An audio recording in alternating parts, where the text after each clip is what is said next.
Hello students, today we are taking a chapter in history, that is the age of industrialization. तो इससे पहले हमने क्या पढ़ा था? इसका जो पहले जो चैप्टर था, the making of a global world.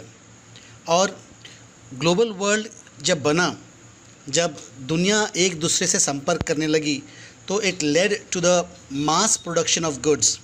बड़े पैमानों पर सामान जो था वो बनने लगा। फिर उससे हुआ क्या? फिर उससे ये हुआ कि इकोनॉमी जो है वो इकोनॉमी का एक आकार बना। The economy had taken shape. और जिस वजह से जो यूरोपियन कंट्रीज़ है, जब वो मास प्रोडक्शन करने लगे तो वो अपने लिए नए नए मार्केट की खोज में निकले। तो ये एशिया और अफ्रीका में इन्होंने क्या किया, अपना कॉलोनीज़ बना दिया। यहाँ कॉलोनीज़ बनाया, यहाँ पे क्या किया कि अपने जो फैक्ट्रीज़ में जो सामान बनता था वो फिनिश गुड्स लाकर इस कॉलोनीज़ में वो बेचते थे। यहाँ पर कैपिटल का मूवमेंट हुआ, लेबर का मूवमेंट हुआ और गुड्स का मूवमेंट हुआ। इस चैप्टर में हमने देखे थे। फिर किस प्रकार से जो लेबर्स जो थे वो माइग्रेट हुए, एक जगह से दूसरी जगह माइग्रेट हुए। अब यूरोपियन कंट्रीज़ आपस में ही इतना compete करने लगे कि उनमें वॉर की स्थिति बन गई। और फर्स्ट वर्ल्ड वॉर और सेकेंड वर्ल्ड वॉर, हमने दो महायुद्ध इस दौर में देखे। वॉर में जो हुआ, बहुत सारा डिस्ट्रक्शन हो गया और इसकी वजह से एक बहुत बड़ा ग्रेट डिप्रेशन महसूस हुआ, खास करके अमेरिका में। यूरोप में तो हुआ ही हुआ, लेकिन सबसे ज़्यादा असर इसमें अमेरिका में हुआ, क्योंकि अमेरिका ने पूरे देशों में, अलग अलग देशों में अपने पैसे लगाए थे, कैपिटल लगाए थे, और उसको रिकवर करना बड़ा मुश्किल पड़ रहा था। फिर कुछ स्ट्रेटजी फॉर्म हुआ, कुछ तरीके ढूंढे कि किस प्रकार से वॉर के बाद में इकोनॉमी को रिवाइव कर पाए। अब जब ये इकोनॉमी रिवाइव हुई और यूरोपियन कंट्रीज़ अपने आप को संभाल लिए, जो वर्ल्ड बैंक जो बना, IMF जो बना, तो इनमें अब यूरोपी देश को इनमें दिलचस्पी नहीं थी। तो IMF जो था और वर्ल्ड बैंक जो था, इन्हें कोई ना कोई चाहिए था जिसके तरफ जिन्हें ये लोन दे सके। तो ये डेवलपिंग कंट्रीज़ की तरफ उन्होंने नज़र घुमाई। डेवलपिंग कंट्रीज़ की तरफ जब नज़र घुमाई तो चालू हुआ द एज ऑफ इंडस्ट्रियलाइजेशन। तो जब एज ऑफ इंडस्ट्रियलाइजेशन हुआ तो आप देख सकते हैं कि किस प्रकार से इस एज ऑफ इंडस्ट्रियलाइजेशन में आप देख सकते हैं कि एक एंजल खड़ी हुई है। आप देखते हैं यहाँ पर सेंट्रल में ये जो है, ये एंजल है, ये एंजल ऑफ प्रोग्रेस है। ये एक एंजल है, गॉड लाइक फिगर है, डेमी गॉड है, और ये हमें खास दिखा रही है कि वो एक पहिए के ऊपर खड़ी हुई है। ये जो पहिया है, ये व्हील ऑफ प्रोग्रेस है, और ये पहिया काफ़ी फ्लुएंटली आगे बढ़ रहा है, आगे बढ़ते जा रहा है। यहाँ पर हम देखते हैं कि किस प्रकार से प्रोग्रेस हो रहा है, कि यहाँ पर आप देखो रेलवे इंजन्स का आविष्कार हो चुका है। यहाँ पर कुछ आपको दिखती है कि कुछ मोटर गाड़ियाँ हैं, यहाँ पर कुछ मशीन्स दिखाई दे रहे हैं। हाँ, यहाँ पे अलग अलग प्रकार के नए नए आविष्कार दिखाई दे रहे हैं। तो ये आविष्कार की वजह से जो हुआ, ये it was the century of the dawn of a new century. एक नई सुबह, एक नई सेंचुरी की सुबह हुई। और ये खास करके जो मार्च एंड टू स्टेप, आपको ये जो दिख रहा है मार्च एंड टू स्टेप, ये एक्चुअली में है क्या? ये एक्चुअली एक प्रकार का म्यूज़िक कंपोजिशन है। जो ये म्यूज़िक कंपोजिशन है, ये एक बहुत ही पॉपुलर म्यूज़िक पब्लिशर थे, उनका नाम था E.T. पॉल। E.T. पॉल ने जो एक म्यूज़िक एल्बम कंपोज किया था, एक म्यूज़िक बुक कंपोज किया था। उसका मेन जो थीम था वो था ब्रदरहुड। उस बुक में, उस कंपोजिशन में क्या लिखा था? उस कंपोजिशन में लिखा था, behold a child is born unto the world. जब एक नई शुरुआत होती है, एक नया पहल होता है, वो पहल होता है एक नवजात शिशु से।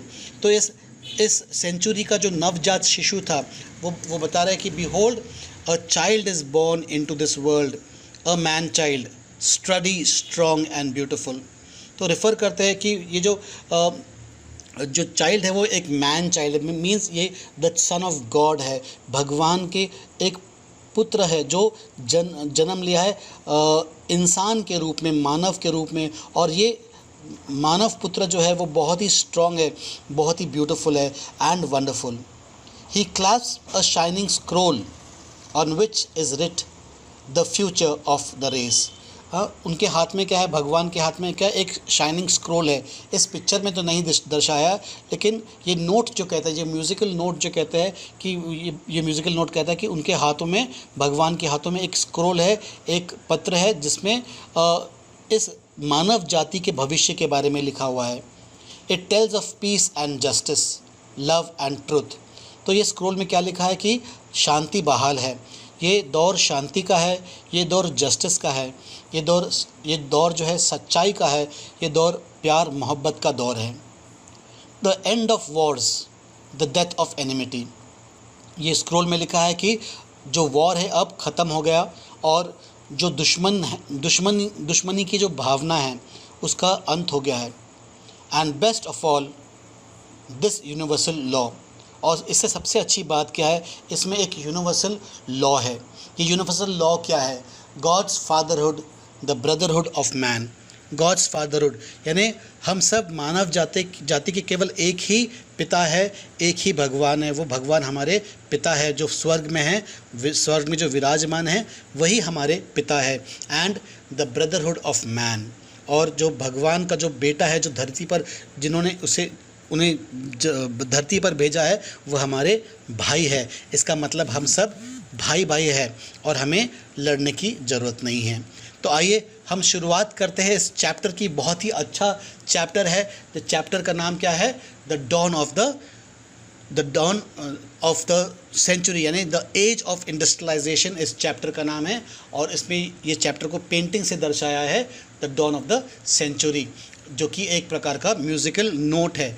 और हम इसमें क्या देखते हैं? इन 1900 a popular music publisher E.T. Paul produced a music book that had a picture on the cover page announcing the dawn of the century. As you can see from the illustration at the center in figure 1, you can see from the illustration in the center of the picture is a goddess like figure, the angel of progress. वो किसकी बात कर रहे हैं? ये इस figure की बात कर रहे हैं। ये फिगर जो है ये गॉडेस लाइक फिगर है, ये एक एंजल है। This is the angel of progress. अलग अलग प्रकार के एंजल्स है स्वर्ग में, उनमें से ये जो एंजल है ये एंजल ऑफ प्रोग्रेस, ये एंजल ऑफ प्रोग्रेस है। Bearing a flag of the new century. इनके हाथ में क्या, इनके हाथों में क्या है? इस एंजल के हाथों में क्या है?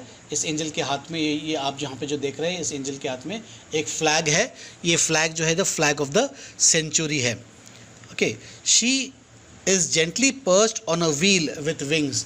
हम क्या देखते हैं? That she is perched on the wheel. ये व्हील ये एक चक्का है और इस चक्के के आजू बाजू देखिए विंग है, यानी व्हील्स क्या है? ये व्हील आगे बढ़ता है और ये जो चक्का, ये जो विंग्स है, ये हमें बताते हैं कि ये कितने फास्ट उड़ सकते हैं। समय का पहिया बहुत ही फास्ट उड़ने वाला है, बहुत ही फास्ट ये चलने वाला है, ऐसा ये दर्शाता है। Her flight, she is gently perched on a wheel with wings symbolising time. तो ये समय का चक्का है, ये समय को दर्शाता है। Her flight is taking her into the future. इस प्रकार से जो उड़कर ये कहाँ जा रहे हैं? ये अपने भविष्य में इसे ले जा रहे हैं। Floating about behind her are the science of progress.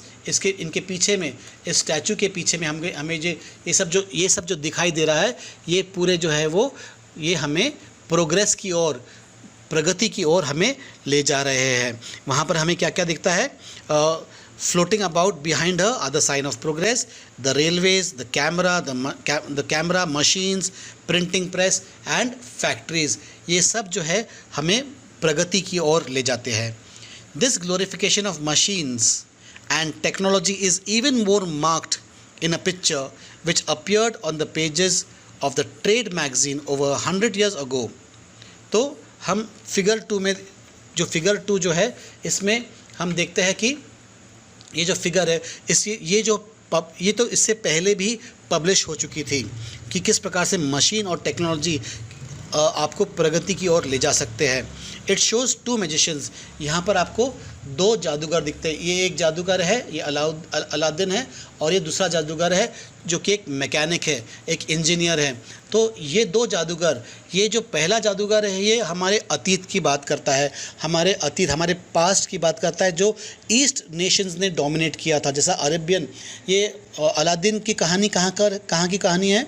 It is the story of the Arabian Nights, यानी अरेबिया ने पहले, इससे पहले जो शताब्दी थी, इससे पहले जो सेंचुरी थी, वो अरेबिया ने और ईस्टर्न नेशंस ने डोमिनेट किया। एक बहुत सुंदर देश अरेबिया ने हमें दिया, लेकिन आने वाला जो समय है वो वेस्ट का है। वेस्ट जो है ये मैकेनिक्स की वजह से प्रोग्रेस करने वाला है। This glorification of machine and technology is even more marked in a picture which appeared on the pages of a trade magazine over 100 years ago.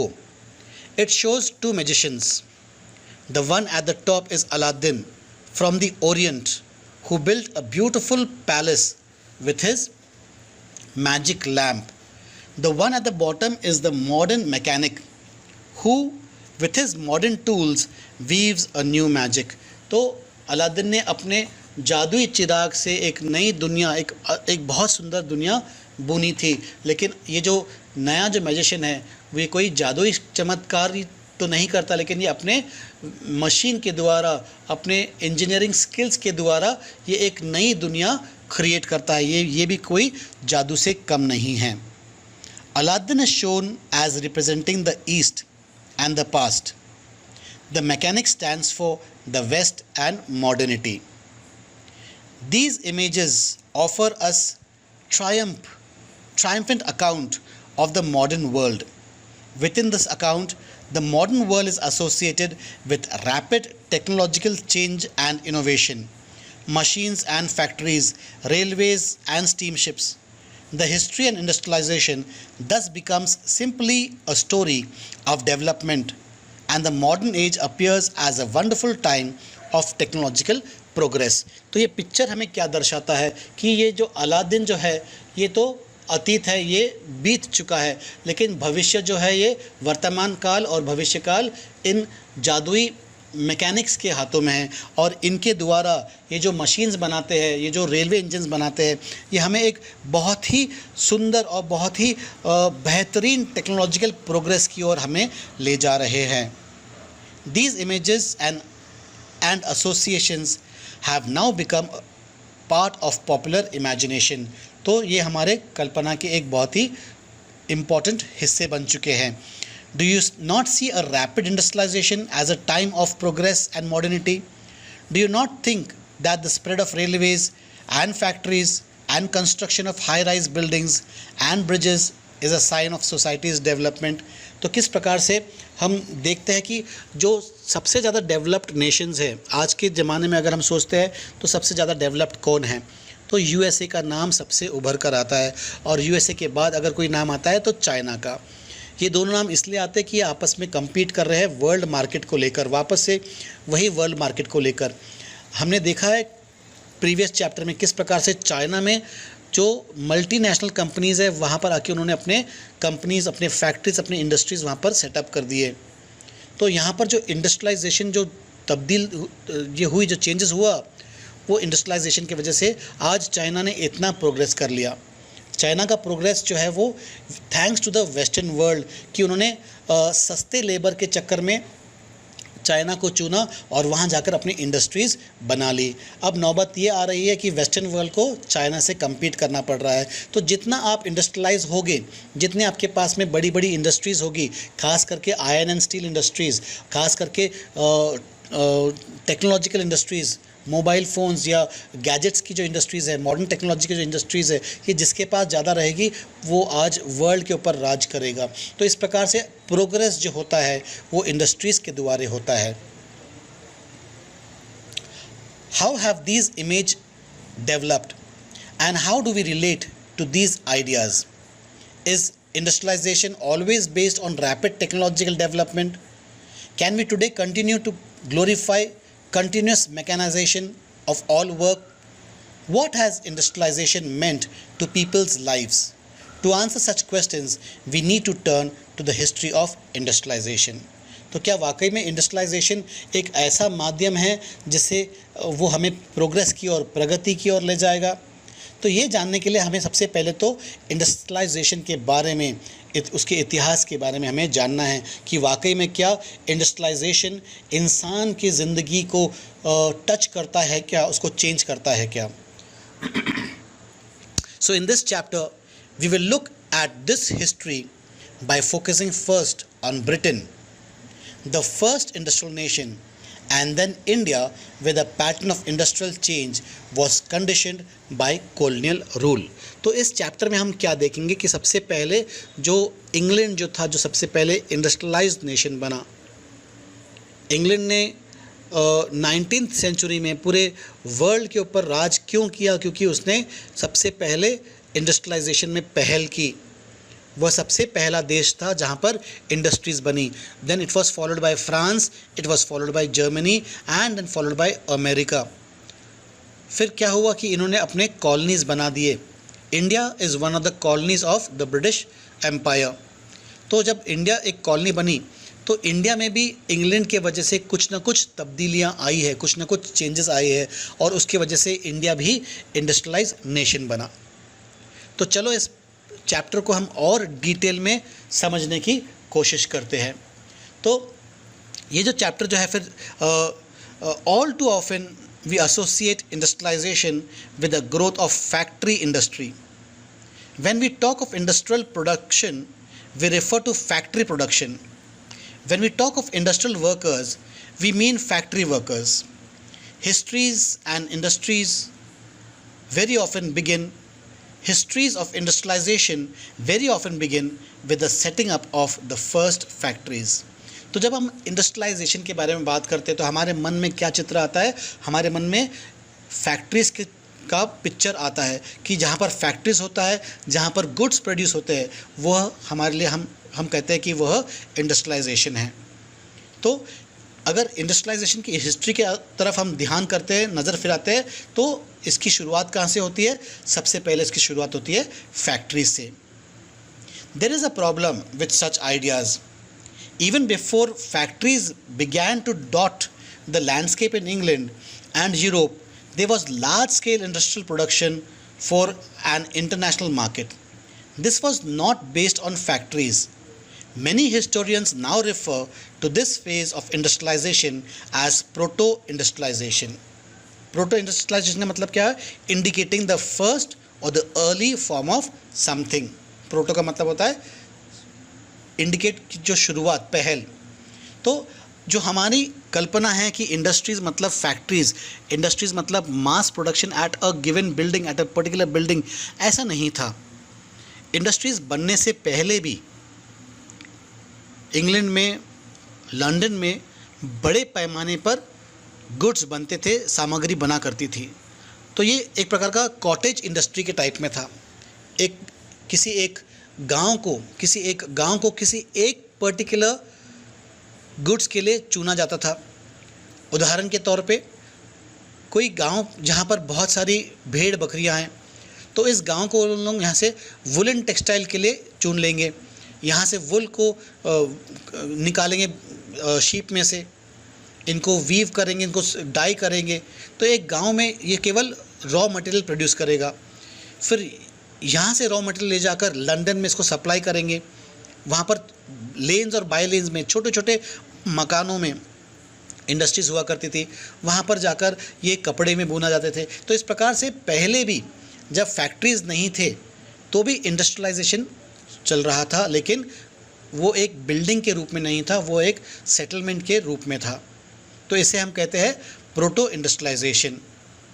In the 17th and the 18th centuries, merchants from the towns in Europe began moving to the countryside, supplying money to peasants and artisans, persuading them to produce for an international market.